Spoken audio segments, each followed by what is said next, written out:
এটার মধ্যে নোয়াখালীর সন্ত্রাসীদেরকে গ্রেফতার করতে ব্যর্থ হলে পরবর্তী দায় সরকারকে নিতে হবে।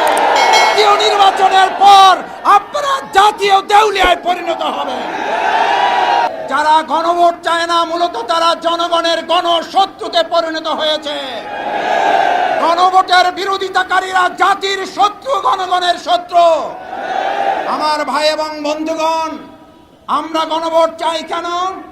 আমরা গণভোট চাই পোস্টার লাগানো হলে আপনারা দেয়ালে দেয়ালে দেখবেন একজন আর পোস্টারের উপর আর একজন পোস্টার লাগিয়ে দিচ্ছে।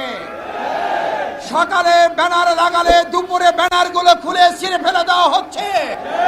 আমরা জানতে চাই প্রশাসনের কাছে, যদি আজ ব্যানারের নিরাপত্তা না থাকে, পোস্টারের উপর আর একজন পোস্টার লাগিয়ে দেয়, এই রাজনৈতিক সৌজন্যতা যারা দেখাতে পারে না